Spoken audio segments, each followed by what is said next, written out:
Abang belum persiapan untuk Olimpiade APBN-nya? Belum nih. Masih ada nih beberapa pelajaran yang masih belum aku ngerti. Ayo kita belajar bersama.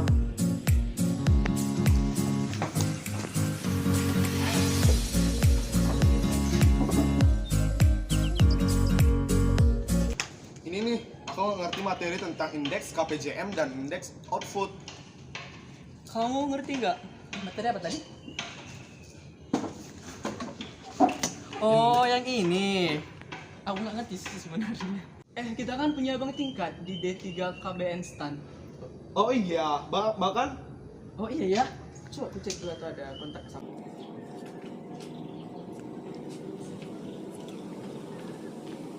Assalamualaikum Bang Akmal. Begini kan kami akan mengikuti Olimpiade APBN STAN dan kami masih belum mengerti beberapa materi nih. Apakah abang bisa mengajari kami tentang materi tersebut? Oh bisa ya bang. Oh kami sekarang ada di Nur Ilmi bang. Oke bang, kami tunggu ya bang secepatnya gitu. Assalamualaikum. Waalaikumsalam, Bang. Gimana? Udah paham belum? Masih bang. Yap, kita belajar bareng. Apa ada sih materinya? Bentar aku kirim dulu ya. KPJM atau Kerangka Pengeluaran Jangka Menengah.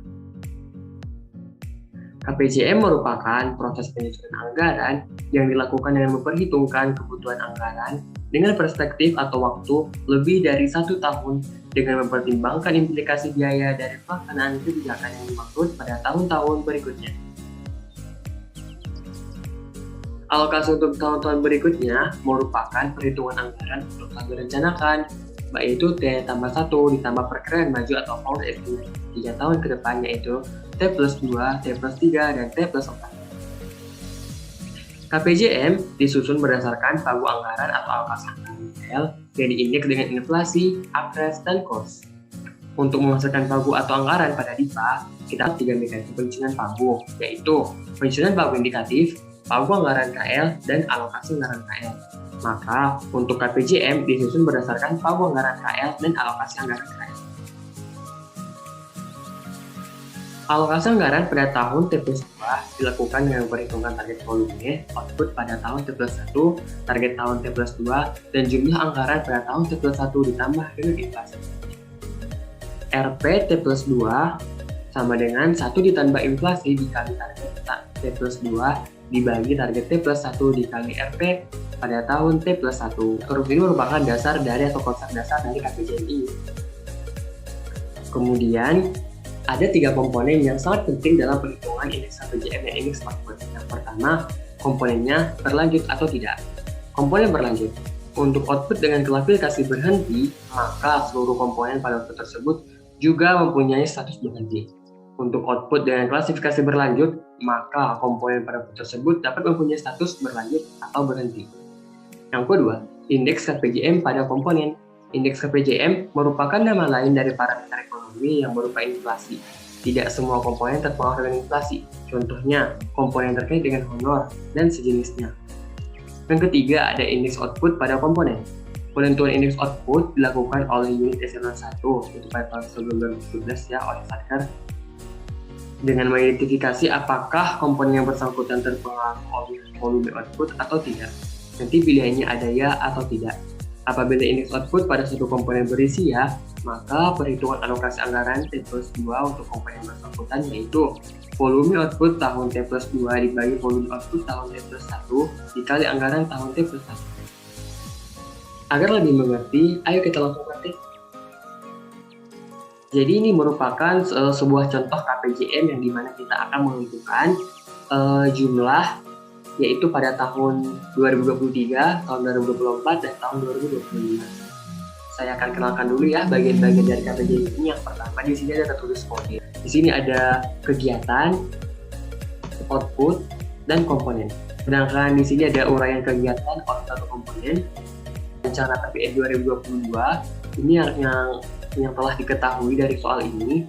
Kemudian ada perakiraan maju pertama yaitu tahun 2023, perakiraan maju yang kedua itu tahun 2024, dan perakiraan maju ketiga itu tahun 2025. Di sini terdapat 3 komponen yang kita pelajari yang tadi. Yang pertama adalah berlanjut atau tidak, indeks KPJM, indeks output. Ini semuanya bakal diberi keterangan ya atau tidak. Ya disimpulkan dengan huruf Y, sedangkan tidak disimpulkan dengan huruf T.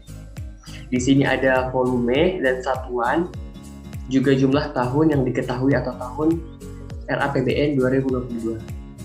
Outputnya tidak berlanjut, maka komponen juga tidak berlanjut. Di sini outputnya berlanjut, tapi salah satu kegiatannya berlanjut, sedangkan dua diantaranya itu tidak berlanjut. Dan indeks KPJM itu bakal tergantung sama komponennya aja. Di sini ada tidak berlanjut, maka kita tidak memakai rumus yang memakai inflasi. Di sini juga. Sedangkan yang ini nanti kita bakal menggunakan inflasi untuk tahun anggaran 2023, 2024, dan 2025-nya. Begitu juga seterusnya. Sedangkan indeks output di sini volume output T plus 2 dibagi volume output T plus 1, kemudian dikali jumlah pada T1. Ini udah aku buat 0. Rumusnya di sini kan dikatakan bahwa komponennya berlanjut, berarti tahun anggaran 2023, tahun anggaran 2024, dan tahun anggaran 2025 itu bakal kita cari berapa jumlah anggarannya. Sedangkan indeks KPJM itu dikatakan tidak. Sedangkan indeks output itu dikatakan ya. Jadi kita memakai rumus yang perbandingan volume dan tetapi tidak dikalikan dengan inflasi. Perlu diketahui di sini dikatakan bahwa inflasi pada tahun anggaran 2023 atau PM1 itu adalah 4%, pada tahun T plus 2 itu 3,8%, dan tahun T plus 4 itu adalah 4%. Sedangkan akres bakal digunakan untuk perhitungan gaji dan tunjangan. Volume pada tahun 2023 dibagi volume pada tahun 2022, kemudian dikali dengan jumlah pada tahun 2022. Hasilnya tetap 0. Kemudian di sini juga kita menggunakan rumus yang sama. Kita masuk ke yang ketiga, yang di sini bakal lebih kompleks lagi. Ada beberapa output yang berlanjut, sedangkan satu output yang tidak berlanjut. Kita bahas yang tidak berlanjut dulu ya. Ini kita bahas yang dulu bahwa outputnya tidak berlanjut.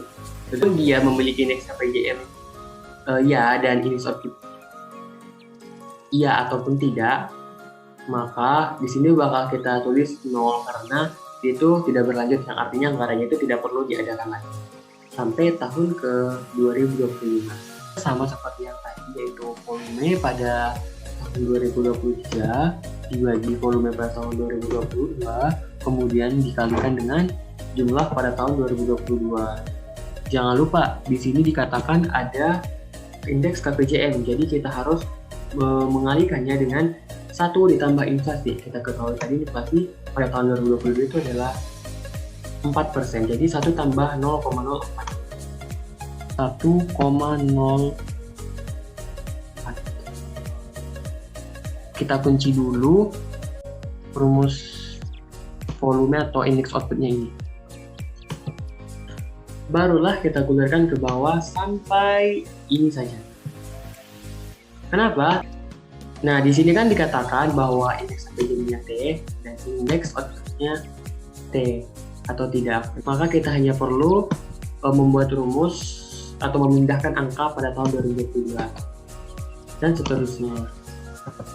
Nah, seperti yang sebelumnya, karena dia memiliki indeks KPJM dan memiliki indeks output, rumusnya yaitu sama dengan volume pada tahun 2024 dibagi volume pada tahun 2022 kita kalikan dengan jumlah pada tahun 2022 kita kalikan lagi dengan inflasi. Inflasinya itu kita gunakan rumus inflasi yang pada tahun 2023 dan tahun 2024. Di mana tadi kita gunakan inflasi yang ada di sini itu 1,04 kalikan dengan inflasi pada tahun 2024 yaitu 3,8%, sehingga 1 ditambah inflasi sama dengan 1,038. 38, kemudian enter, lalu kita gulirkan ke bawah, kita copy ke bawah. Nah, selesai. Sedangkan di sini karena anggaran 0, maka jumlah anggarannya juga 0. Begitu juga seterusnya sampai ke bawah. Nah, jadi begitu materinya. Udah paham belum? sudah, Bang. Apa ada yang ditanyakan lagi? Oh, ini Bang.